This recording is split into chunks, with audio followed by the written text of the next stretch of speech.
Whether or not you are a Sonic fan, you have to acknowledge the success the series saw on the Sega Genesis. Millions of copies sold and millions of hardware units moved because of it. Sonic instantly shot to stardom in 1991 and became the face of the Sega brand worldwide. Many credit the Little Blue Blur with the rise of Sega as a legitimate contender in the console race, and blame their fall on his mismanagement thereafter. As Sega transitioned to polygons, they really seemed to have no clue at all how to handle Sonic, and it led to years of releases that were, at best, contentious among fans. On the Saturn, Sega was so befuddled with Sonic, they couldn't even get a mainline release finished and shipped during the console's 4-year lifespan. And after the Dreamcast went belly up, Sonic's quality was absolutely all over the place. Some good, some just okay, and some downright terrible. After years of these products, Sega decided to go back to the original design and make a direct sequel to Sonic and Knuckles. That's right, Sega fans, they decided to finally give us Sonic the Hedgehog 4. Developed by Dimps and Sonic Team, the first episode was released in 2010 for pretty much every mainstream platform on the market. It was met with a fairly positive critical reception, but was far more divisive among fans. Then 2 years later, a second and final episode released to pretty much the same standing. As a lifelong Sega fan, I was quite excited to see Sonic's return to his old 16-bit form. The question is, did Sega pull it off? Or did this just end up being another casualty in a long-running saga of letdowns? Let's find out.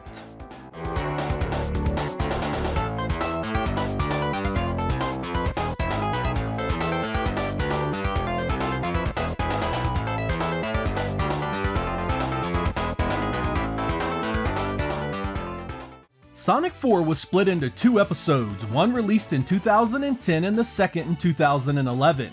We'll be reviewing them together as one game here. Fortunately, neither one spends any real time on cinematics, voice acting, or story in the game. It stays true to the 16-bit originals and pretty much just throws you right into the action. What little story that does exist is your typical return of Dr. Robotnik in his never-ending quest to fell our speedy blue hero. The gameplay here is a mix of old and new. Much of what you'll be doing is no different than what was done in the Genesis originals, running, jumping, and doing loops across the various stages as the Doc's robots do their best to get in your way. New to Episode 1 is the lock-on targeting system seen in many of the 3D entries. This allows you to lock onto everything from enemies, to springs, to platforms, to ropes, and to breakable items in the environment. This move can give you an extra boost to get you further in areas by keeping you in the air a lot longer. There are also your typical power-ups. You can get the invincibility stars, speed shoes, shields, and extra lives hidden all over the stage. Checkpoint posts are the same, you need bubbles to breathe underwater, and of course your life is represented by the rings you collect. Stage design is also incredibly familiar, right down to the checkered patterns and roller coaster style speed sections. Sega seemed to want to update things a bit by including some puzzle elements to the design as well. You'll find a number of stages that incorporate this in the form of additional gameplay that involves lighting torches, dynamite, and navigating mazes. Boss encounters are also heavily inspired by the original 16-bit games, sometimes almost mirroring them one-to-one. Enemy design is, you guessed it, heavily based on the original games as well, though they do have a few surprises here and there to make you approach each one a little differently. The Chaos Emeralds are also here, and the bonus stage to collect them looks like the one you played in the very first Sonic, but controls completely differently. In this new version, you control the twisting of the level itself, trying to get Sonic to the Emerald without hitting the exit. Sonic 4 Episode 2 follows much the same pattern as the first, but now incorporates Tails into the game and gives the duo tag team powers, such as the ability to fly, do a super spin dash, and a few more useful tools to help them navigate the game. The bonus stage in Episode 2 is similar to the one you played in Sonic 2, and has our heroes running down a half-pipe, collecting rings and avoiding obstacles to get to the Chaos Emerald. The two games together also unlock Sonic 4 Metal, a 4-stage edition that lets you play as Metal Sonic after his defeat in Sonic CD.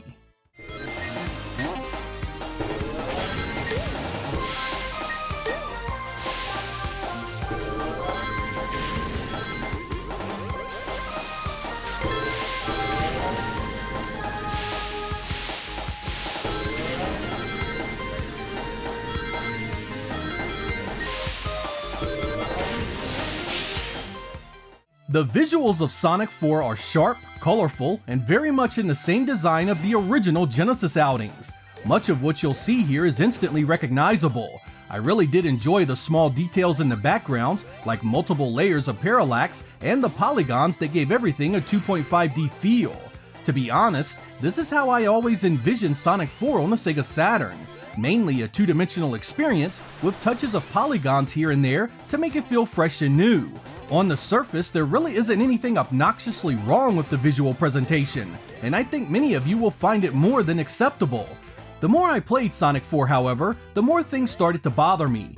When Sonic jumps or does a spin attack, the animation feels extremely slow, and not at all like the Genesis games. There it felt as if Sonic was slicing through enemies, but the slow motion attacks in 4 just feel off. I also began to get an overbearing sense of deja vu to the overall aesthetic. It seems Sega almost wanted to remake Sonic 1 and 2 with Sonic 4, and you'll see many of the same stages, enemies, and bosses with only the mildest of tweaks. It would seem the developers didn't want to stray far from the original games on the chance they do something wrong. But the problem there is that you firmly put the graphics in the copycat department, giving you the overall impression they never had a vision of their own. And we all know copying something that is so beloved always is gonna have its issues. Because everything here has sort of that pre-rendered look, it comes off sometimes as a cheap knockoff. I would go so far as to say Sonic diehards may find these visuals lacking any real soul or appearing lifeless because of that very fact. With all that said, I am very mixed on the graphical presentation here. Some of it I like, some of it I don't, and some of it I really do wish was its own thing. The less Sega relied on the original games for inspiration, the better, but they clearly wanted Sonic 4 to be more the same. Fortunately, Sonic 2 does introduce a number of new designs and pushes the 2.5D elements much harder, resulting in a better looking game that relies less on the originals. It's not perfect, but I did find it far more appealing.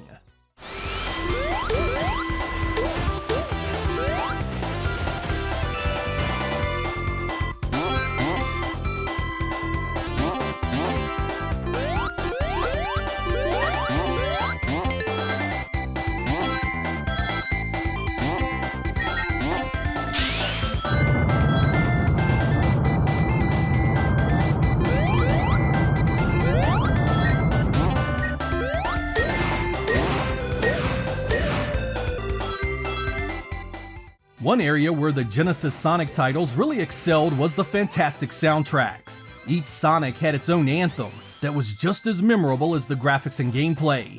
And to the developers' credit, they really did try to make this new stuff sound like it came from the Genesis. Listening to it, you get a distinct sense that the composers knew what they were looking for. But I just can't help but feeling like they failed. While a number of the tracks are upbeat and fun, not a single one touches the power and emotion present in the original titles. This stuff is adequate and pushes the game along, but never really makes it better. Sonic needs epic music and Sonic 4 just never gets it there. I have a few selections so you can hear it for yourselves.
I feel almost dirty critiquing Sonic 4 because it comes from a place of really wanting the game to have been something memorable.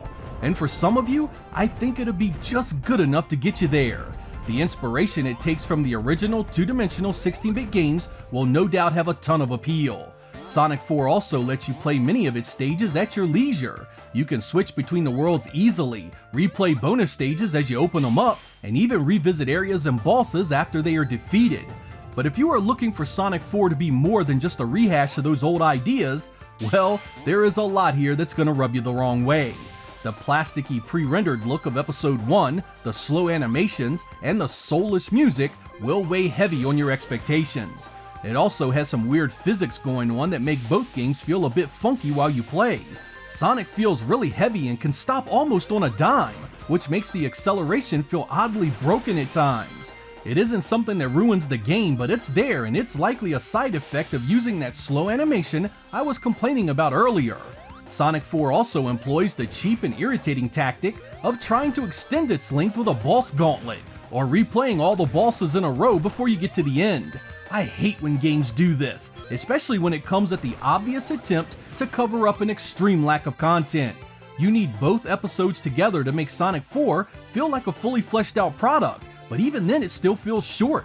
You have to remember that 2 years separated these products originally, so you are looking at about 45 minutes to an hour of content each for a veteran Sonic fan.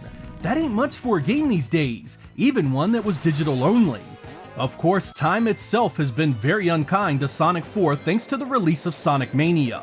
That game pretty much does everything 4 does, but infinitely better. It uses the original Genesis games for inspiration, but still managed to feel new, different, and reinvigorated Sega's mascot in a profoundly appealing way. Anyone wanting a modern two-dimensional Sonic will choose that one every single time. But for all my complaints and criticisms, I can't deny I still had fun with Sonic 4. Seeing Sonic and Tails slide down a snowy mountain, or seeing Sonic light his way through a dark cavern, still gave me a feeling that the series had some life left in it, and could still put asses in the seats. The core experience did the job just well enough to hold my attention to see them both through, and walk away not regretting my purchases. Sonic 4 Episodes 1 and 2 are far from the perfect Sonic we all wanted it to be, but there's enough here that I think many of you will still get a kick out of it.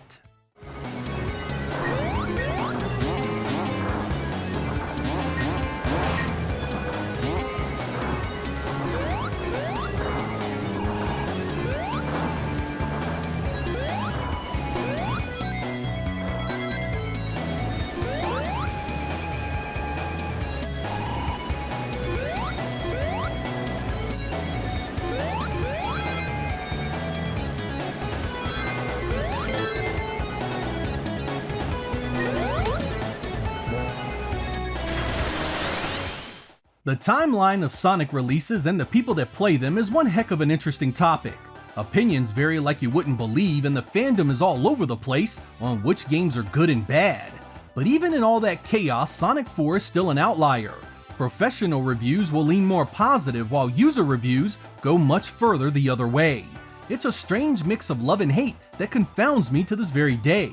For what it's worth, I do recommend you try out Sonic 4 if you're a fan of the original Genesis games. The core design is very much based on those, and there may be enough there to make it worth your while. For those coming in fresh looking for something like you found with Sonic Mania, or even Sonic Generations, you can save yourself the time. It's not here. This feels cheaper, more generic, and more an updated copy of older, better games. Whether fair or not, Sonic 4 is overshadowed by Mania and Generations on a pretty profound level, and you need to understand that going in.